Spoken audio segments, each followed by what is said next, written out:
மனிதர்களாக பிறந்தவர்கள் தர்மப்படி வாழ்வு நடத்த வேண்டுமானால் சகல காரியங்களிலும் விதிப்படி நடக்க வேண்டியிருக்கிறது. இந்த விதிமுறைகளை அவர்களுக்கு எடுத்துச் சொல்ல வேண்டியது ரொம்பவும் அவசியம். ஆனால் அவற்றை அவர்களாக ஏற்று சுயேட்சையாக பின்பற்றுவதே அழகு. ஒருவரை நிர்பந்தப்படுத்தி விதிகளை அனுசரிக்கச் செய்வதில் பெருமை இல்லை. சம்பிரதாயம் என்பது தானாக வழி வழியாக வந்திருக்கிறது.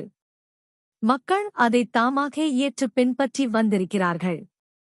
சம்பிரதாயத்தில் வந்துள்ள அத்தனை விதிமுறைகளையும் சாஸ்திரத்தில் சட்டம் போல் எழுதி வைக்கவில்லை.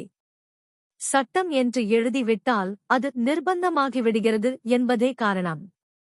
1000 விஷயங்களை வாயால் எடுத்துச் சொல்லு, ஆனால் ஒன்றைக் கூட எழுத்திலே எழுதி வைத்து கட்டாயப்படுத்தாதே என்பது ஆன்றோர் வாக்கு. ஒருவரிடம் எத்தனை தோஷம் இருந்தாலும் அதை பெரிதுபடுத்தாதே. சிறிது குண விசேஷம் இருந்தாலும் அதையே கொண்டாட வேண்டும் என்பது பெரியோர் உபதேசம். குற்றம் குறைகளை உணர வேண்டும். உணர்ந்து அவற்றை நாம் தவிர்க்க வேண்டும். குற்றம் உள்ளவர்களுக்கும் இதை இதமாக எடுத்துச் சொல்லலாம். ஆனால் ஓயாமல் தோஷம் பாராட்டிக் கொண்டும் அதை பிரசாரம் பண்ணிக் கொண்டும் இருக்கக்கூடாது.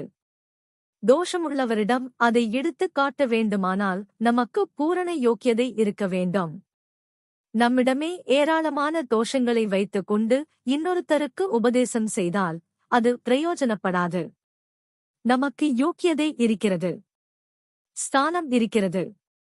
நம் வார்த்தை எடுபடும் என்று நிச்சயமானாலே பிறருக்கு உபதேசிக்கலாம். ஒருவரது நல்ல அம்சத்தை கொண்டாடுவதால் அவருக்கு மேலும் உற்சாகம் உண்டாகிறது. இந்த குணங்களை விருத்தி செய்து கொள்கிறார். ஆனாலும் ஒருவரை புகழுவதிலும் நமக்கு கட்டுப்பாடு இருக்க வேண்டும். ஒரேயடியாக ஸ்தோத்திரம் செய்து ஒருவரை அகங்காரத்திற்கு ஆளாக்கிவிடக்கூடாது. புகழ்ச்சி ஒரு நுட்பமான விஷயம். இதனால்தான் பெரியோர்கள் ஈசுவரனையும் குருவையும் மட்டுமே நேரில் துதிக்கலாம், பந்து மித்திரர்களை நேரில் புகழாமல் மற்றவர்களிடமே போற்றி பேச வேண்டும். வேலையை முடிந்த பின்னரே ஊழியரை பாராட்டலாம், பிள்ளையே ஒருபோதும் புகழக்கூடாது என்றார்கள்.